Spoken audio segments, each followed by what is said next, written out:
बिस्मिल्लाहिर्रहमानिर्रहीम सल्लल्लाहु अला मुहम्मद सल्लल्लाहु अलैहि वालिहि वसल्लम। आज का हमारा टॉपिक है electric flux through a closed surface.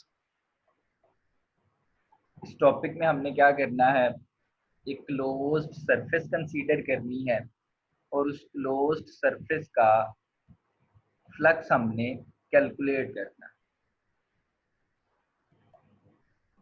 तो हमने क्या किया, एक स्फेरिकल क्लोज्ड सरफेस कंसीडर की जिसके सेंटर में पॉजिटिव चार्ज Q प्लेस है। अब हम सब जानते हैं कि चार्ज Q का जो फ्लक्स है, चार्ज Q की जो इलेक्ट्रिक फील्ड लाइंस हैं ये क्या होती हैं, रेडियली आउटवर्ड होती हैं। अब यहाँ पे क्वेश्चन ये है, मसलन देखें, मैं दोबारा इसको डायग्राम को बनाता हूँ। ये डायग्राम आपने नहीं बनानी जो मैं आप बना रहा हूँ। ये क्लोज्ड सरफेस हमने कंसीडर की, इसके सेंटर में पॉजिटिव चार्ज Q पड़ा है। अब पॉजिटिव चार्ज की फील्ड लाइंस क्या होती हैं, रेडियली आउटवर्ड। तो इसका मतलब है कि जब ये फील्ड लाइन सरफेस को क्रॉस करेंगी तो सरफेस पे क्या प्रोड्यूस होगा, फ्लक्स। ये हम पीछे पढ़ चुके हैं, इलेक्ट्रिक फील्ड लाइंस का किसी एरिया को क्रॉस करना क्या कहलाता है, फ्लक्स।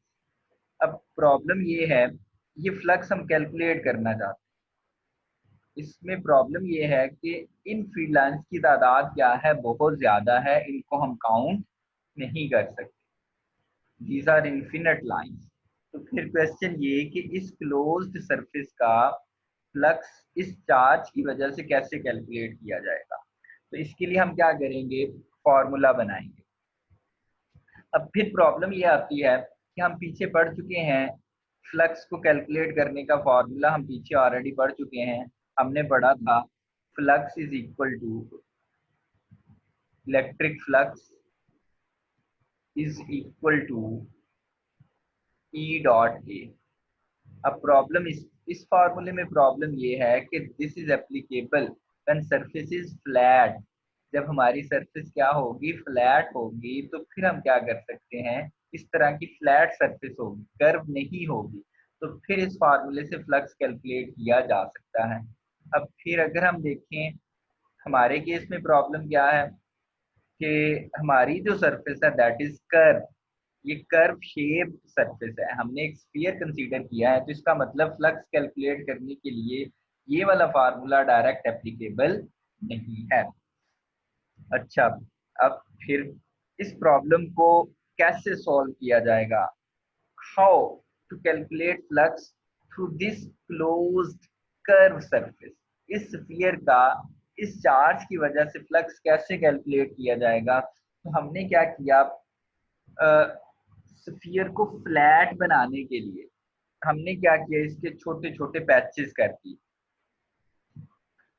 देखिए हमने क्या किया, इसको देखें, इस पॉइंट को हमने स्फीयर के छोटे छोटे पैचेस, एक स्फीयर हमने कंसीडर की, इसके क्या किए, ये स्फीयर, इसके ऊपर हमने क्या किया, छोटे छोटे पैचेस कंसीडर कर दिए। अब ये पैचेस इतने स्मॉल हैं कि एक पैच जो है ये बिहेव करेगा as a flat surface, as a flat surface. जब छोटे छोटे पैचेस हमने बनाए तो एक पैच कैसे बिहेव करेगा, लाइक अ फ्लैट सरफेस। अच्छा जी, इसका मतलब फिर फ्लक्स कैलकुलेट करने के लिए हमने क्या किया, स्फीयर के छोटे छोटे पैचेस कर दिए, और पैच का एरिया इतना स्मॉल है, इतना छोटा पैच है कि वो बिहेव करेगा लाइक अ फ्लैट सरफेस। जैसे सिंपल हम देखते हैं कि जो फुटबॉल हम देखते हैं उसके ऊपर क्या होते हैं, उसको स्मॉल पैचेस में उसकी कंस्ट्रक्शन उसकी इस तरह से बनाया जाता है कि उसके ऊपर छोटे छोटे पैचेस बनाए जाते हैं, और वो पैच जब जब सारे फुटबॉल को देखते हैं तो वो हमें एक कर्व दिखाई देता है, लेकिन अगर एक पैच को हम देखते हैं तो वो हमें फ्लैट दिखाई देता है। तो एक प्रॉब्लम तो हमारी सॉल्व हो गई कि हमने क्या किया, स्फीयर के स्मॉल पैचेस कर दिए जिनका एरिया क्या है delta A1, delta A2, delta A2, delta A3 up to delta AN। N patches किए और उनके एरियाज क्या हैं delta A1, delta A2, delta A। और डेल्टा A1 के लिए electric intensity, electric field strength that is E1, delta A2 के लिए electric intensity E2, delta A3 के लिए electric intensity E3, so on, और डेल्टा AN के लिए इलेक्ट्रिक इंटेंसिटी कितनी है EN रिस्पेक्टिवली। अब हम आते हैं फ्लक्स के लिए। हम क्या करेंगे, हर बैच का हर बैच का फ्लक्स अलहदा से कैलकुलेट करेंगे इस फार्मूले की मदद से। इस फार्मूले की मदद से हर बैच का फ्लक्स हम कैलकुलेट करेंगे और पूरे स्फीयर का कैलकुलेट करने के लिए हम क्या करेंगे, सारे फ्लक्स को ऐड कर लेंगे। इससे हमारे पास क्या आ जाएगा, पूरे स्फीयर का फ्लक्स कैलकुलेट हो जाएगा।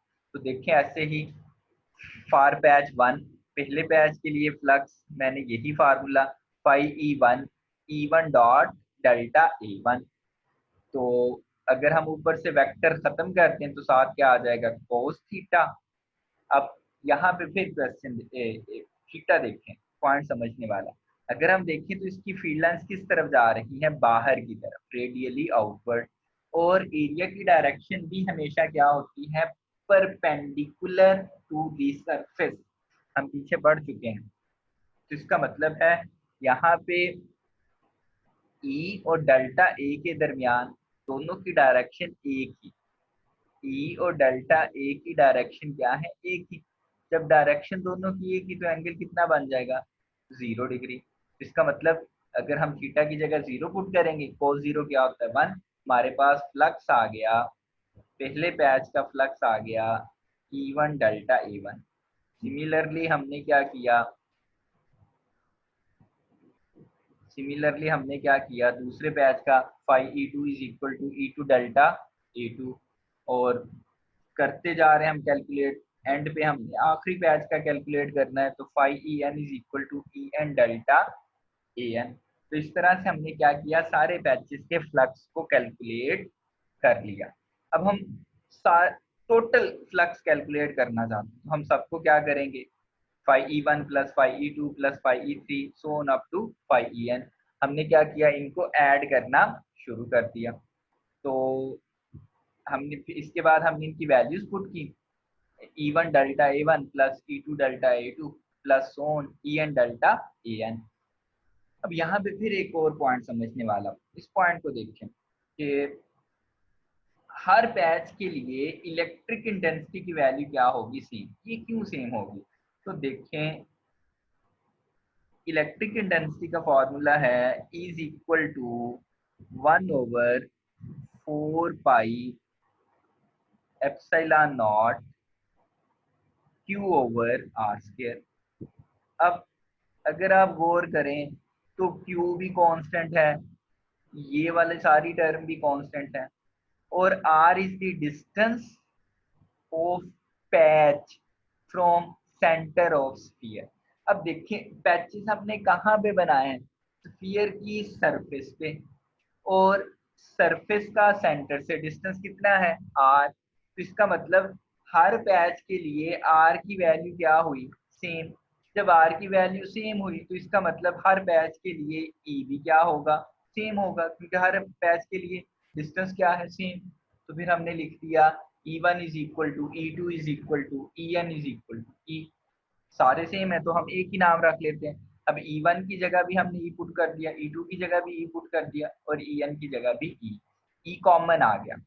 यहाँ से फिर ब्रैकेट में क्या रह गया, delta A1 plus delta A2 plus so on delta AN। अब ये डेल्टा A1 क्या है, पहले पैच का एरिया, प्लस डेल्टा A2 दूसरे पैच का एरिया। अब सारे पैचेस के एरिया को हम क्या कर रहे हैं, जमा कर रहे हैं। तो इसका मतलब हमारे पास क्या निकलेगा, पूरे स्फीयर का टोटल सरफेस एरिया, पूरे स्फीयर का टोटल सरफेस एरिया। और स्फीयर का एरिया होता है, हमें पता है area of sphere is equal to, sphere का एरिया होता है 4 पाई आर स्क्वायर।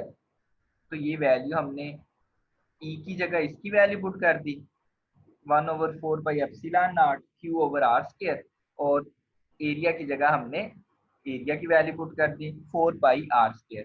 4 पाई से 4 पाई कैंसिल हो गया, तो हमारे पास क्लोज्ड सरफेस का फ्लक्स कैलकुलेट हो गया क्यू ओवर एप्सिलॉन नॉट। अब अगर आप देखें, वेरी इंपॉर्टेंट पॉइंट, बड़ा इंपॉर्टेंट पॉइंट है और ये एमसीक्यूज भी आता है, फ्लक्स टोटली डिपेंड करता है। ये जो फाइनल फार्मूला शो कर रहा है, फ्लक्स टोटली किस पे डिपेंड करता है? चार्ज इनक्लोज स्फीयर के अंदर, क्लोज्ड सरफेस के अंदर जितना ज्यादा चार्ज होगा उतना उसका फ्लक्स ज्यादा होगा। इस फार्मूले को अगर हम गौर से देखें तो किसी जगह पे शेप का जिक्र नहीं है। this is this flux is applicable, this formula is applicable for any closed surface। जिस तरह की मर्जी क्लोज सरफेस हो, फ्लक्स क्लोज सरफेस की शेप पे डिपेंड नहीं करता, टोटली किस पे डिपेंड करता है? उस क्लोज सरफेस के अंदर जितना चार्ज इनक्लोज है उस पे डिपेंड करता है। इस पॉइंट को समझने के लिए मैं एक डायग्राम बनाता हूँ। ये पॉइंट फ्लक्स क्लोज सरफेस की शेप पे डिपेंड नहीं करता। इसको समझाने के लिए मैंने एक क्लोज्ड सरफेस कंसीडर, एक ये सरफेस है इर्रेगुलर शेप, और इसके अंदर मैंने एक स्फीयर कंसीडर कर लिया।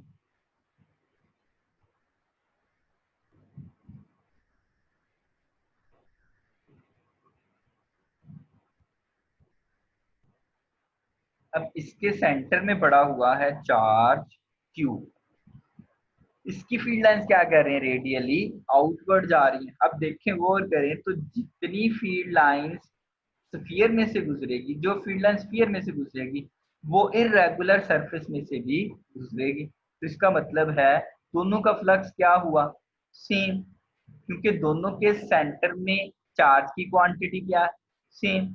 इसका मतलब है फ्लक्स क्लोज सरफेस की शेप पे डिपेंड नहीं करता। अल्लाह के फजल से ये टॉपिक हमारा कंप्लीट हो गया, बाकी इंशाल्लाह हम फिर देखेंगे।